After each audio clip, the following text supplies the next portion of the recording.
Now you may have heard of the Earp brothers, Wyatt Earp, Virgil Earp, Morgan Earp. There's actually 6 of them in all. One was a half-brother. Well, they were no different than anybody else. They wanted to have the better life, and they would chase around, any way to make money.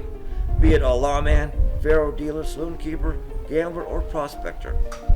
Now Wyatt Earp was born in Monmouth, Illinois on March 19, 1848. He was the third of 5 sons born to Nicholas and Virginia Earp. He had a half-brother, Newton, by his father's first marriage. Then came James and Virgil, and his younger brothers, Morgan and Warren. In the early 1860s, as a young teenager during the Civil War, Wyatt repeatedly attempted to join brothers James, Virgil, and half-brother Newton, who were fighting for the Union Army. But each time he was caught and sent home. Actually, he was picked up by his dad. On May 12, 1864, Wyatt's father organized a wagon train and moved the family to San Bernardino, California, where they lived for 4 years.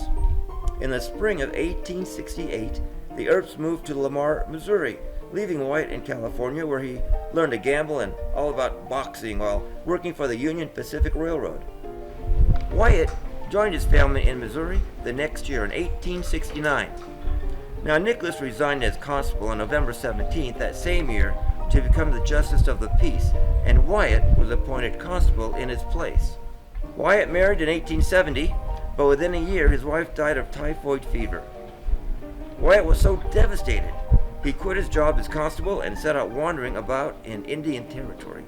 In 1874, he ended up in the boomtown of Wichita, Kansas, and after helping a police officer track down a wagon thief, he joined the police force in 1875 and developed a solid reputation as a lawman. A year later, though, he was fined and not rehired as a police officer after getting into a physical altercation with a political opponent of his boss. Earp immediately left Wichita, following his brother James to Dodge City, Kansas, where he became an assistant city marshal. In the winter of 1878, he went to Texas to track down an outlaw, where he met John Doc Holliday.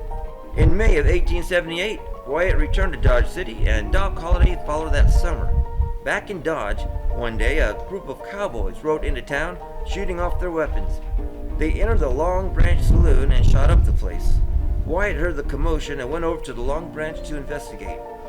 When he walked into the room, he was caught off guard and had the cowboys pointing their guns right at him. Doc Holliday was gambling in a back room, and he saw what was going on. He walked into the room and behind the cowboy in charge, putting his gun to the back of that cowboy's head.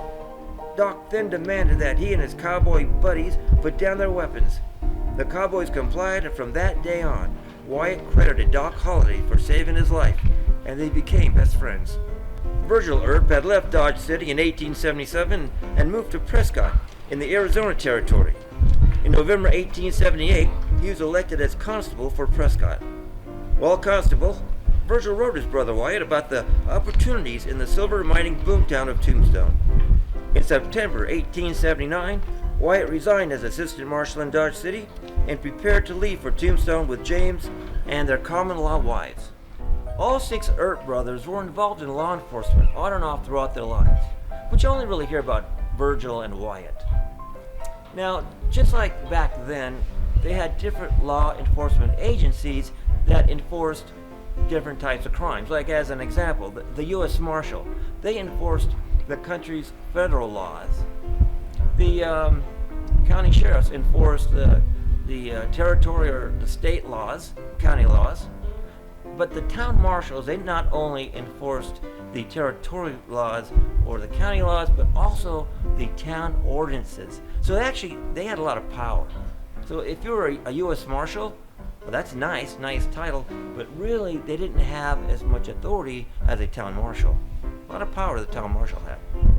When U.S. Marshal Crawley Dake heard that the Earps were moving to Tombstone, and knowing of Virgil's law enforcement background, as they had worked together and were friends, he contacted Virgil in Prescott and appointed him as a deputy U.S. Marshal for the Tombstone District of Pima County on November 27, 1879. He was instructed by Dake to help resolve ongoing problems with outlaw cowboys who were stealing livestock, smuggling, and committing other various crimes in the area. This appointment gave Virgil the authority to enforce the federal laws.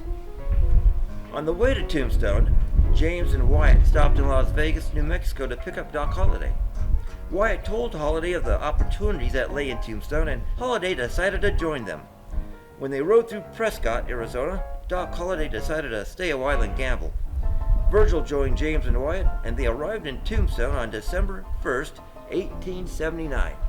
James Earp had been medically discharged from the Army during the Civil War because of a severe shoulder injury, so he became a bartender and saloon keep after arriving in Tombstone. And in 1880, Morgan Earp joined Virgil and WYATT here as well. On July 25, 1880, Army Captain Joseph H. Hurst asked Deputy U.S. Marshal Virgil Earp to assist him in tracking outlaw cowboys who had stolen 6 Army mules from Fort Rucker, Arizona. Stealing the mules was a federal offense because the animals were government property. Virgil requested the assistance of his brothers WYATT and Morgan, along with Wells Fargo agent Marshall Williams, and they found the mules at the McLaury's ranch. Now this was a first of many clashes the Earps had with the outlaw cowboys, which were headed by the McLaury and Clanton brothers, and with each negative encounter, their dislike for each other continued to grow. Doc Holliday finally arrived in Tombstone in September of 1880.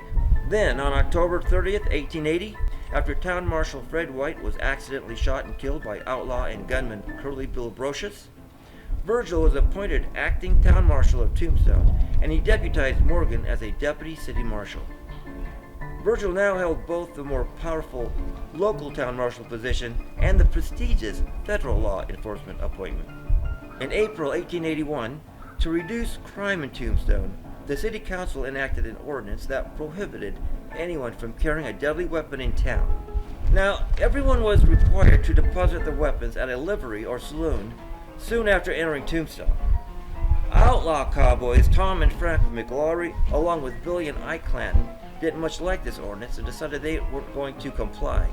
There was a long simmering feud between them and the Earps, going back to the 6 stolen Army mules a year earlier.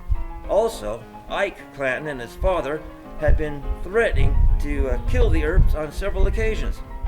This feud played a big role in a gunfight that broke out when Virgil decided to enforce the gun ordinance on Wednesday, October 26, 1881.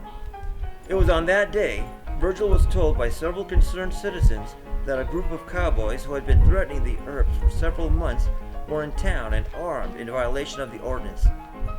Virgil had deputized WYATT a week earlier as a temporary assistant marshal while he was out of town.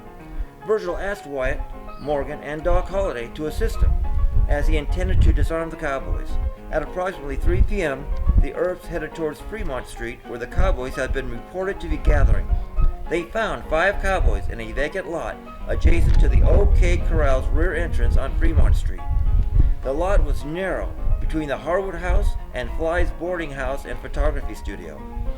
Ike Clanton and Billy Claiborne fled, but Tom and Frank McLaury and Billy Clanton stood their ground, invoking a gunfight with the Earps and Doc Holliday. The McLaurys, along with Billy Clanton, were killed. Morgan was clipped by a shot across his back that nicked both shoulder blades and a vertebrae. Virgil was shot through the calf, and Holliday was grazed by a bullet, but WYATT was not injured. However, his coat has several bullet holes in it. Now that incident is famously known now as the shootout at the OK Corral. But it didn't occur at the OK Corral. It occurred in an alley off Fremont Street, which was adjacent to the OK Corral.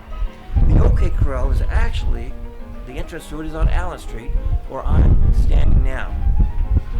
Now, that shootout at the OK Corral, that was actually a movie in the 1950s. And it was a very famous movie, and they liked the scene, they liked the whole incident. Anyways, it became showed at the OK Corral. That's why it's all, everybody thinks it's at the OK Corral, because of a movie, of all things. Now, the outlaw cowboys, they were buried in the Boot Hill Cemetery.